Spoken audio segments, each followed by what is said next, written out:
1, 2, 3, ho! Ça enregistre là? Ouais. Xavier, c'est toi qui nous fais le son aujourd'hui? Oui, c'est moi qui t'enregistre et qui te monte un petit peu. Ah, ça fait plaisir. Je me demandais, il y a un truc là, à Rouen. On est d'accord qu'à Rouen, c'est là qu'ils ont cramé Jeanne d'Arc? Ouais. Ils ont clairement un problème avec le feu, ces gens-là. Clairement.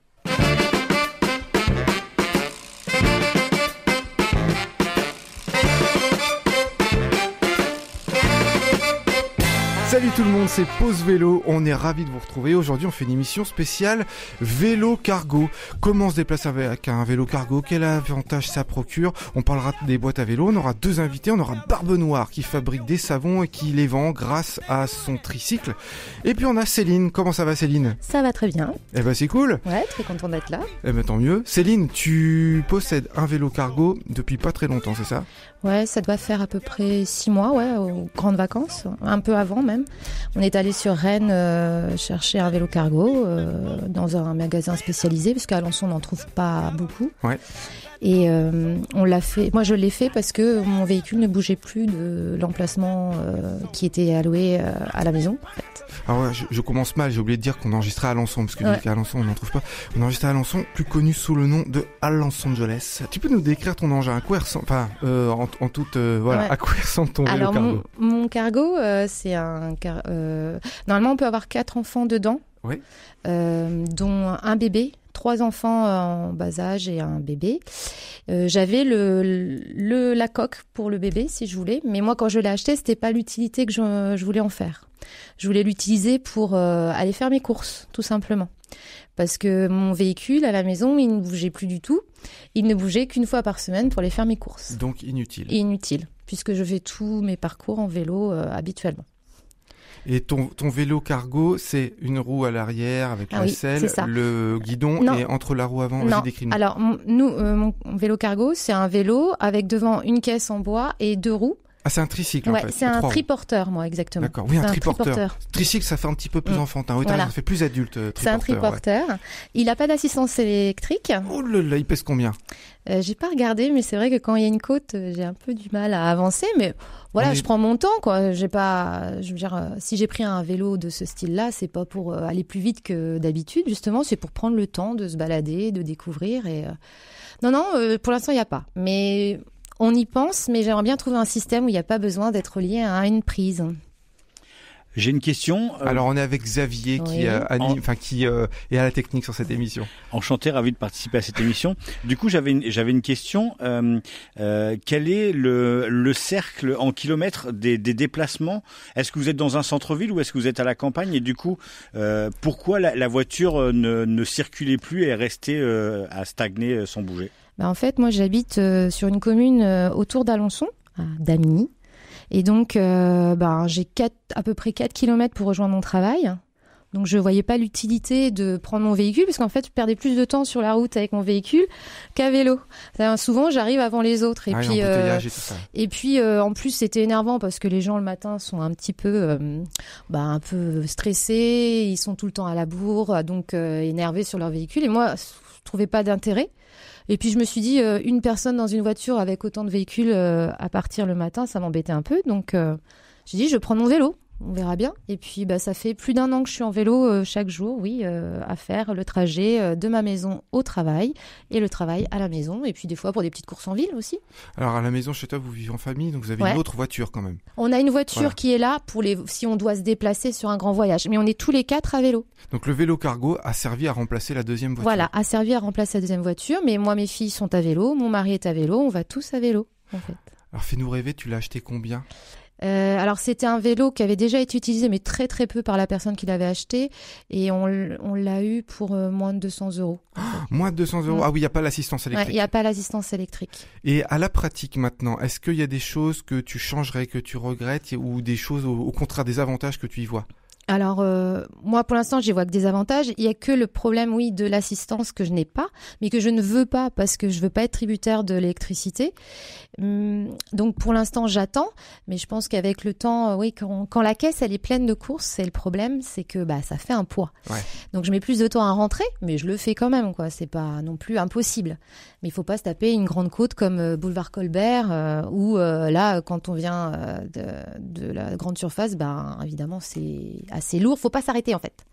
Et du coup, ça oblige à réfléchir au trajet qu'on utilise. Exactement. Donc, en fait, je fais le grand tour. Je passe par la faculté d'Amini et c'est un peu plus plat. Bon, il y a un petit peu, c'est une fausse côte en fait. Mais on met plus de temps. Mais bon, c'est pas grave. Après, je découvre des paysages que je vois pas tout le temps. Et puis, je fais des rencontres. C'est génial, ça, par contre. C'est un très bon moyen de s'arrêter et de parler parce que les gens, Qu'est-ce que tu fais avec ce tricycle ? Voilà, c'est ça. Et j'ai des gens, oui, qui sont venus le voir, qui ont dit comment ça fonctionnait, qui commencent déjà à s'y intéresser. Et tu fais des émules ? Tu penses qu'il y a des gens qui en achètent ? Ah, je pense, ouais, qu'il y a des gens qui commencent à se dire, ah, c'est pas mal. Ben, j'en ai vu un autre comme moi. Il y a Barbe Noire, mais il y a une autre personne que je connais qui en a un aussi avec ses enfants. Alors j'imagine que quand tu fais les courses, par exemple, tu n'achètes plus de packs de bouteilles de flotte. Non, je prends des grands contenants en fait. Ouais. Parce que ça fait quand même 1,5 litre x 6, ça fait 9 kilos. Mais je le prends en grand contenant en fait. Je prends des gros contenants, donc ça fait du poids quand même. D'accord. Mais bon, ça le fait quand même. Xavier, tu as un petit truc à nous raconter sur les méfaits de l'automobile. En fait, en France, on a une certaine quantité d'automobiles qui circulent, mais on fabrique des voitures et ça pollue à travers le monde. Alors, même méfait, le mot est assez faible parce que du coup, je te remercie de m'avoir envoyé cet article. C'est déprimant à souhait. Après avoir lu un article comme ça, non seulement on n'a plus envie de prendre de voiture, mais on n'a pas envie d'en acheter et on a envie d'en détruire tout plein parce que du coup, tout le monde le sait, les voitures fabriquent du carbone. Il y a une étude qui a été faite pour savoir combien de carbone ça coûtait de fabriquer des voitures et par rapport surtout au carbone que rejetaient les pays. Et du coup, dans le cadre de son dernier rapport, droit dans le mur, il y a l'ONG Greenpeace qui a évalué les gaz à effet de serre émis au cours de leur cycle de vie par des véhicules des 12 principaux constructeurs mondiaux. Donc il y en a que 12 parce que tous les pays ont leurs constructeurs nationaux.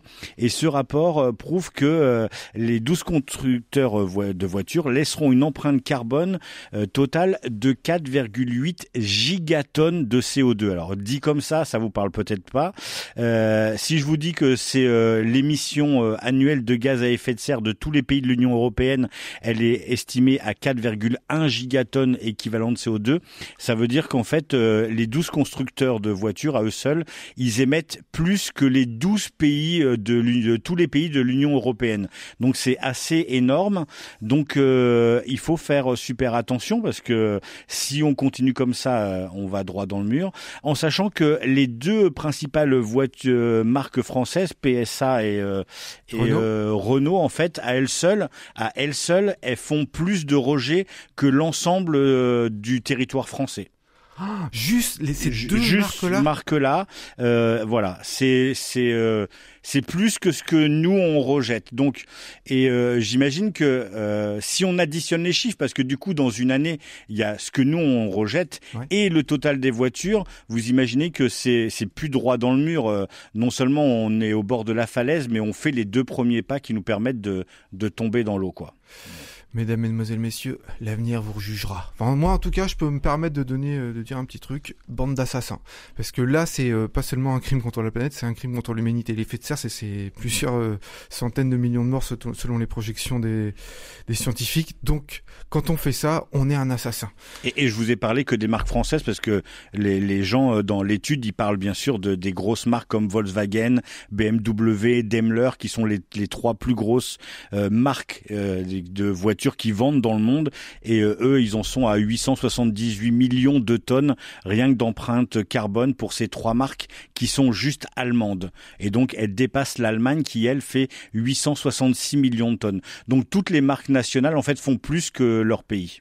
Oui, alors c'est vrai, quand on parle de l'empreinte carbone d'un pays, souvent on oublie de penser au carbone qui est importé ou exporté. Donc quand on fabrique des voitures en France, quelque part on exporte du carbone, et qu'on fait venir de Chine des objets, c'est pareil, c'est les usines qui tournent en Chine, elles émettent du carbone qui n'est pas émis en France, mais c'est à cause de nous. Donc, faut penser à tous ces aspects-là. J'ai un petit truc à vous raconter, un peu plus vert, un peu plus beau. On va parler d'une manière de refroidir les villes, parce que vous savez qu'à cause du réchauffement climatique, les villes se réchauffent. Enfin, tout se réchauffe, et notamment en ville, parce que la chaleur est retenue par le béton, la pierre, etc. À votre avis, Xavier, Céline, si vous aviez une méthode pour refroidir les villes, vous êtes un maire, un gestionnaire de ville, qu'est-ce que vous feriez ? Qu'est-ce que vous avez comme idée pour refroidir une ville ? Ah, je sais que la question n'est pas facile. Non, alors moi je le sais, il faut planter des arbres. Voilà, ça c'est En fait, connu. ils se sont aperçus que dans le centre-ville, en plantant des arbres, on pouvait abaisser jusqu'à 2 ou 3 degrés la température, le ressenti extérieur et la température extérieure sur certains endroits. C'est-à-dire que là où les gens se plaignent d'avoir trop chaud en centre-ville, il suffirait de faire des allées de ville, d'arbres en plein milieu du centre-ville, et ces endroits-là seraient les plus frais du centre-ville. Et quand tu dis 2 ou 3 degrés, t'es vraiment gentil parce que ça peut être plus de 10 degrés selon la quantité d'ombre que tu mets, etc. Il y a eu des simulations, des vraies études qui ont été faites pour essayer de trouver quelles étaient les meilleures méthodes. Alors, effectivement, ils ont parlé de végétalisation, ça c'est un truc dont on y pense tout de suite. Ouais. Peut-être aussi interdire à un certain nombre de voitures un périmètre bien précis aussi, non ?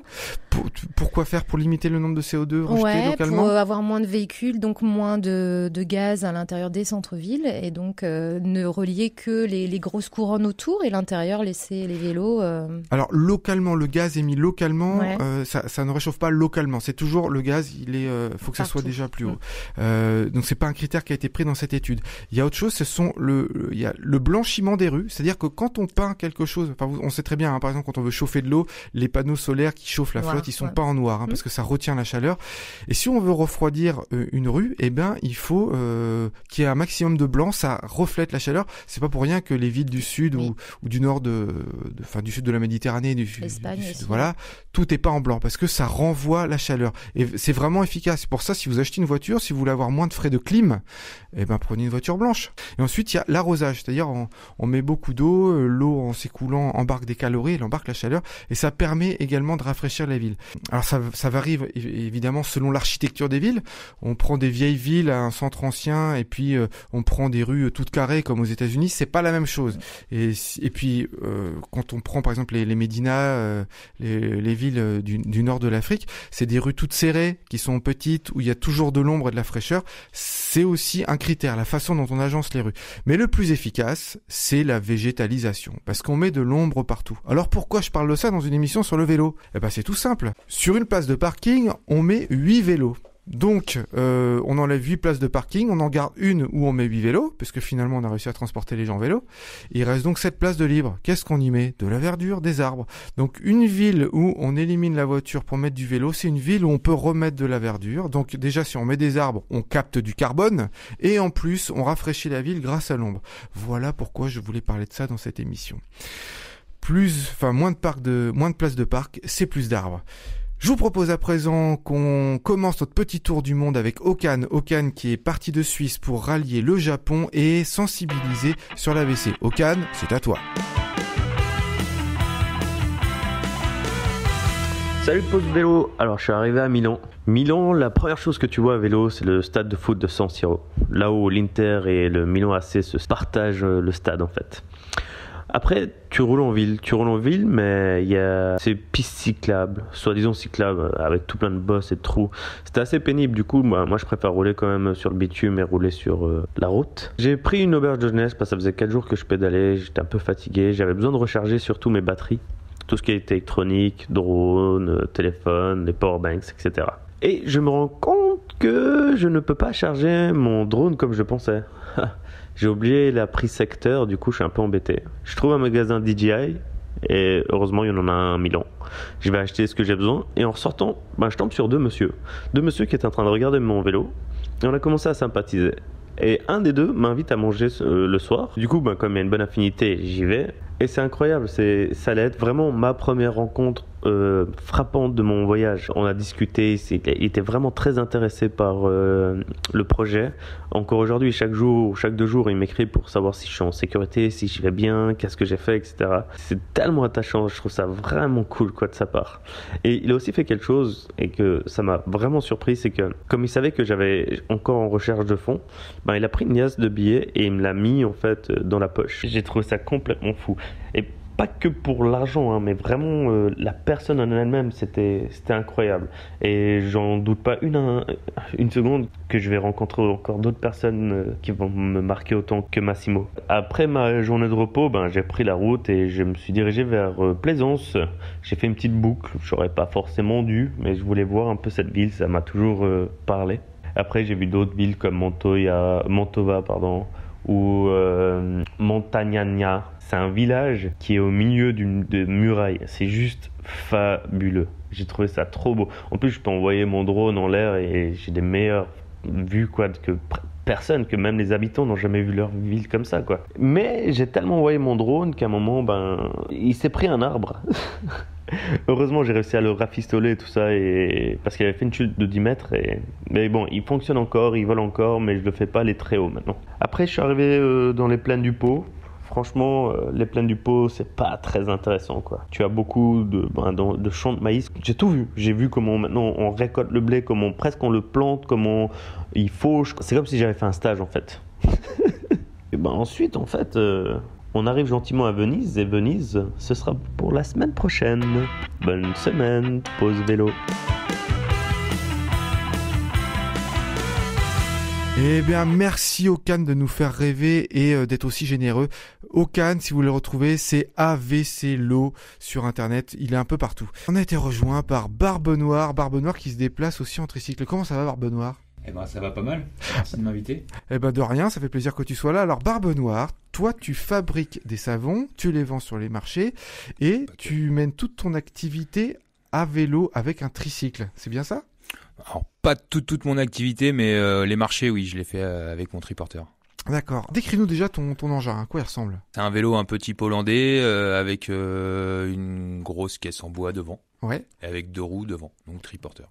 Et donc quand tu te rends sur les marchés, tu mets à l'intérieur tout ton matos. Ça te suffit pour te déplacer. Tout mon stand. Bon, après mon stand il est pas très grand, ouais. Mais tout mon stand rentre dedans, ouais.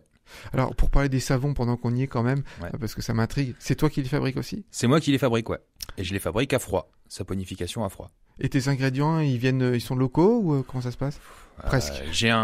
Mon fournisseur, il est presque local puisqu'il est en Mayenne. Ouais. Mais après, moi j'utilise du karité, du cacao et du coco. Ça pousse mal en France. Hein. Ça pousse pas très bien en France. Je fais quand même travailler un fournisseur de la région et pas un fournisseur allemand qui sont quand même 20% moins chers. Alors, du coup, pour ton activité, tu as choisi d'avoir, je disais tout à l'heure, un tricycle, mais non, un triporteur, c'est quelque chose de sérieux. Un tricycle, je crois que c'est les 2 roues à l'arrière et triporteur, c'est les 2 roues à l'avant. Ah oui, excellente remarque, oui, d'accord, ok, bien joué. Sur le tricycle depuis tout à l'heure. Ouais, okay. 3 roues, quoi. Il y a tri déjà.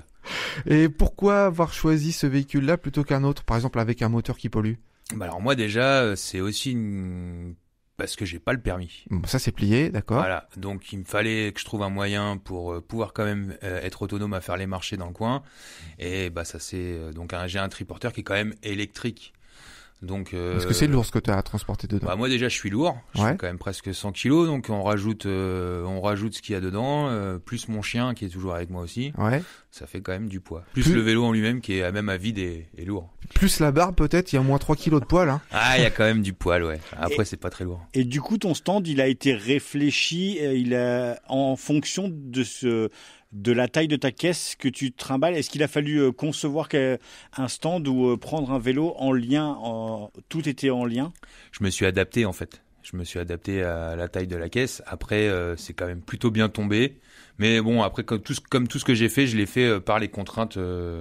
Les contraintes font le projet finalement. Et du coup, t'as plus envie de passer ton permis maintenant ? Faudra quand même que je le passe un jour. T'es pas super enthousiaste quand je te pose la question. J'aime pas du tout les voitures. Mais bon, après, je vais peut-être y être obligé un de ces 4 quand j'aurai des enfants, quoi. Ouais, quand tu seras grand. Ils peuvent rentrer dans le triporteur. Ouais, ma copine, elle est pas trop fan, mais. Bon, d'accord, ok.